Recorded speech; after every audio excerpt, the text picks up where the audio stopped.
wabarakatuh, sahabat-sahabat Ayunda Bencana Sakti. Jumpa lagi di channel kita. Selamat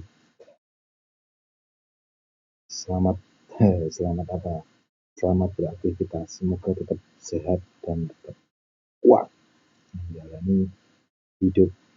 Ya. Guys, zaman dahulu saat pertama saya bikin channel ini, itu saya garap full pada saat awal-awal pandemi ya, di bulan Maret atau April gitu. Nah, pada saat itu saya sempat upload mengenai apa itu pemberian keringanan ya, keringanan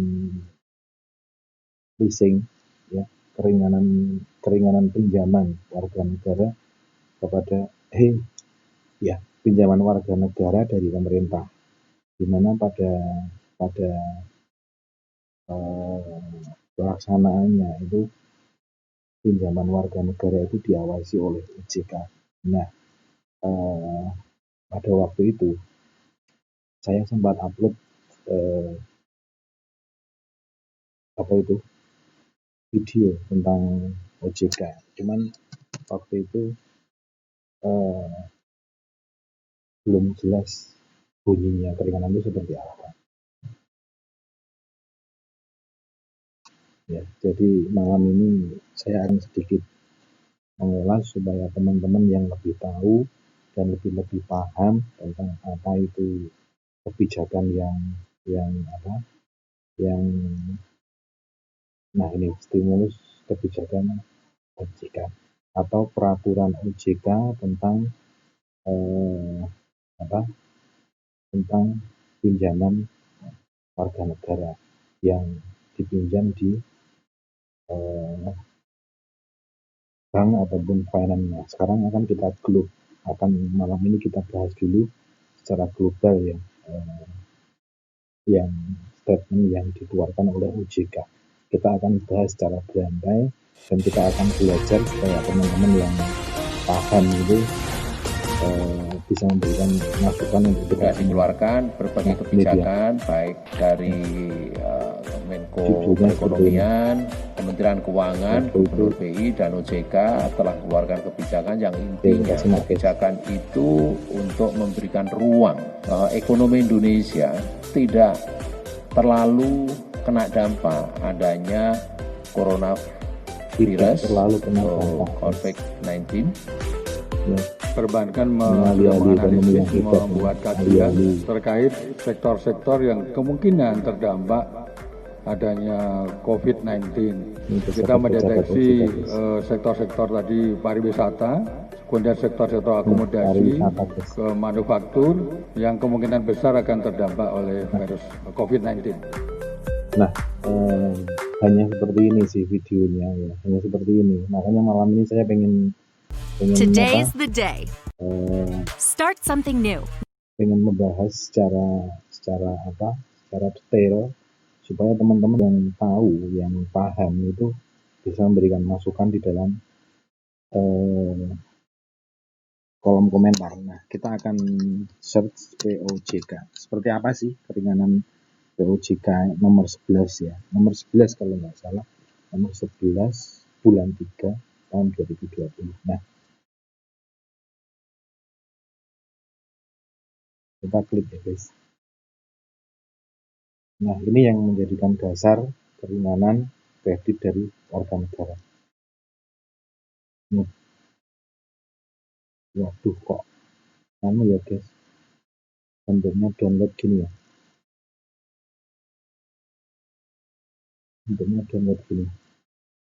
Kita cari yang simpel guys,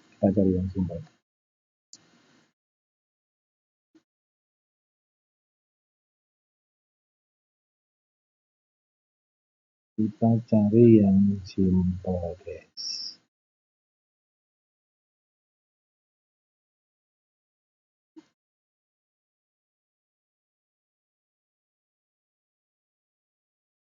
Nah kawan, ini udah ketemu ya. Ini salinan POJK yang sering digaungkan oleh orang-orang sebagai pelindung warga negara ya untuk mendapatkan restruktur kredit ya. Tapi setelah saya cermati di dalamnya ya dimana yang ditetapkan oleh OJK itu adalah kebijakan countercyclical dampak penyebaran coronavirus disease ya. Kemudian ada berapa ya menimbang ABCD, ini semua yang menjadikan tumpu itu adalah di sini ya, ditetapkannya sebagai kebijakan countercyclical. Nah, jadi dampak secara langsung atau tidak langsung terhadap kinerja dan kapasitas debitur dalam memenuhi kewajiban kredit. Nah, ini poin A ini untuk warga negara ya. Ini menimbang saja dia. Menimbang bahwa dampak terhadap kinerja dan kapasitas debitur akan meningkatkan rasio kredit dan berpotensi mengganggu kinerja perbankan dan stabilitas sistem keuangan sehingga mempengaruhi sistem perbankan. Nah, ini untuk perbankan. Nah, yang ketiga C, untuk mendorong optimasi kinerja dan perbankan khususnya untuk intermediasi menjaga stabilitas keuangan dan mendukung pertumbuhan ekonomi, perlu diambil kebijakan stimulus perekonomian sebagai countercyclical dampak penyebaran virus corona ya. Jadi itu yang sebagai poin pertimbangan ya. Kemudian memutuskan, yang diputuskan itu adalah POJK sebagai kebijakan countercyclical dampak penyebaran coronavirus disease 2019. Nah, oke, kita jarang mencermati seperti ini, tapi setelah saya track ke bawah seperti ini, itu ya hampir tidak ada semacam perlindungan kepada nasabah atas kebijakan dari apa yang diputuskan oleh perbankan tentang kredit kita ya. Coba. Nah, kan tidak ada. Semua mengacu kepada tindakan bank kepada nasabah. Nah, ya kita coba cermati, ya kita cermati. Semua itu langkah-langkah dilakukan oleh bank kepada debitur. Kita sudah sampai ketiga ya, jadi ini sudah langkah urusan restruktur kredit atau pembiayaan. Semua itu dari perbankan. Jadi memang kita disuruh mengajukan, tetapi pemerintah tidak campur tangan dalam hal ini. Jadi yang menentukan itu adalah lembaga keuangan yang bersangkutan. Misalnya bagi DPR atau bagi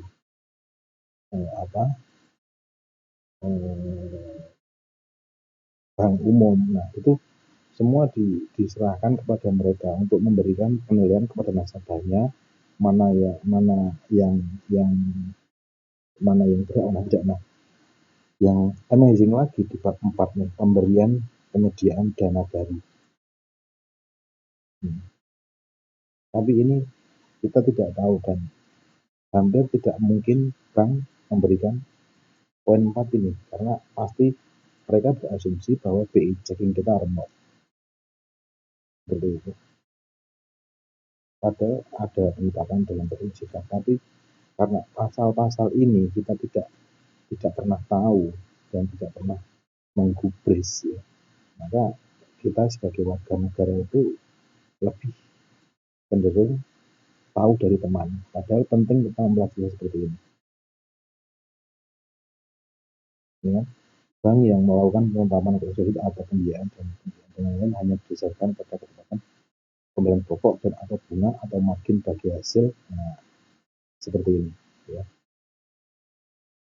seperti ini. Jadi ini bank melaporkan kepada OJK, nah, seperti itu. Jadi kepada nasabah itu murni penilaian bank, ya, penilaian bank kepada nasabah. Jadi nasabah tidak berhak untuk mengaku atau memberikan iki loh saya perlu ditolong, itu tidak bisa seperti itu. Nah, oke, penutup ya. Jadi saya menayangkan ini supaya teman-teman paham, dan yang tahu monggo silahkan komen di bawah supaya kita lebih mencermati undang-undang dan tidak hanya asal komentar kepada sesuatu hal yang terjadi. Nah, setelah ini pun nanti saya akan mereview lagi beberapa undang-undang yang penting supaya kita itu paham. Oke, nah di sini hampir tidak ada. Jadi mungkin misalnya perlindungan kepada konsumen itu hampir tidak ada. Tapi pengaturan kepada pihak perbankan untuk memberikan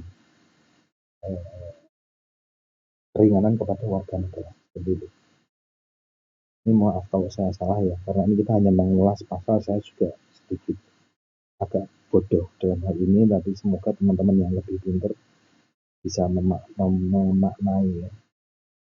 Nah, tetap pada countercyclical. Nah, sekarang kita search di Google ya, kebijakan countercyclical. Sekarang countercyclical itu apa? Coba kita cek ya. Countercyclical itu apa?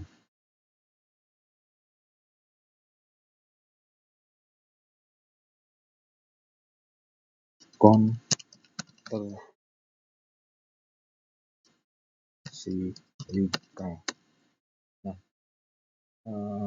kita akan tahu dulu makna countercyclical. Nah,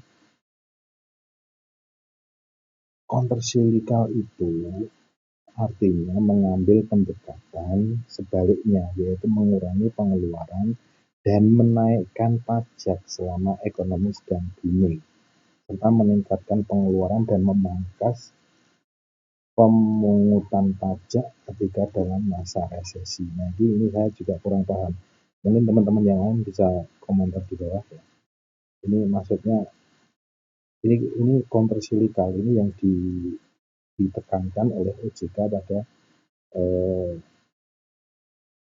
kebijakan pandemi ya.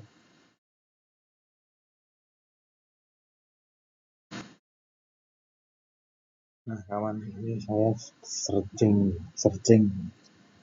beberapa media, cuman ada satu yang menarik itu di litigasi.co.id hukum bisnis ya, yang judulnya debitur menerima relaksasi pembayaran kredit menurut peraturan OJK. Nah, di sini ada beberapa aturan-aturan dari yang kita jabarkan tadi.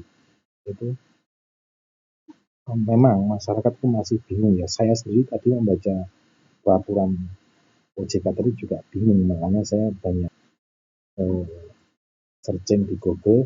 Nah, teman-teman pun mungkin bisa searching di Google kemudian memberikan masukan di bawah, di mana penafsiran dari pasal itu menurut saya bias, menurut saya. Nah, contoh seperti ini. Dalam litigasi COED ini disebutkan bahwa ini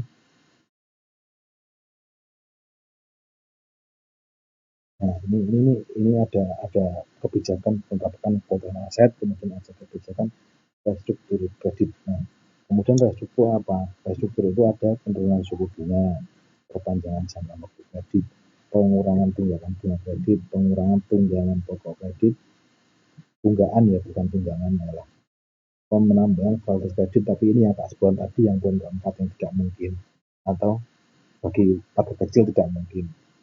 6. Konversi kredit menjadi penundaan modal sementara. Nah, terdapat beberapa persyaratan untuk mengajukan restrukturasi kredit bank, yaitu berupa debitur mengalami kesulitan membayar pokok dan bunga kredit. Debitur memiliki prospek usaha yang baik, dinilai mampu memenuhi kewajiban setelah direstrukturisasi.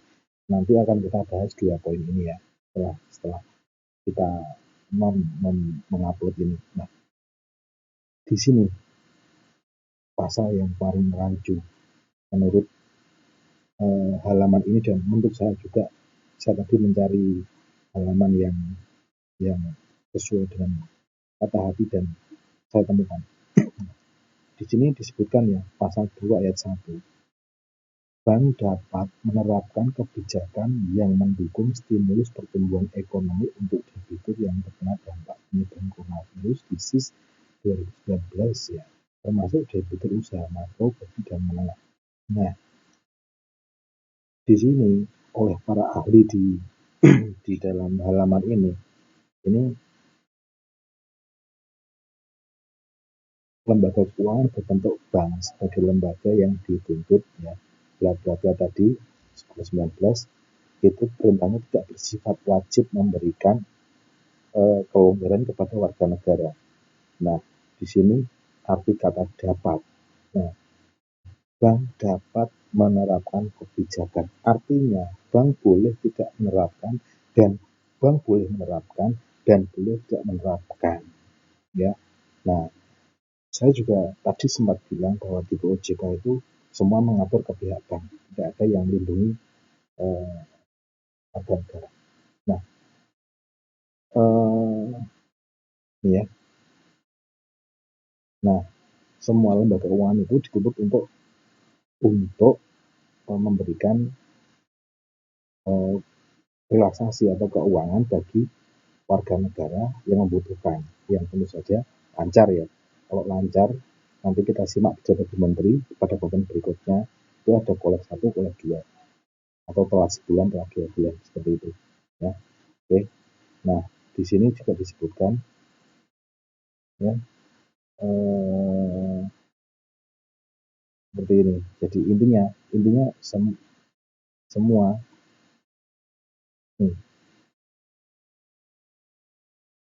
ya, seperti ini. Nah, oke, guys. Saya sangat mengharap masukan dari teman-teman ya yang tahu akan hukum yang sudah saya angkat tema ini, bahwa saya menyimpulkan bahwa di sini tidak ada pelindungan warga negara.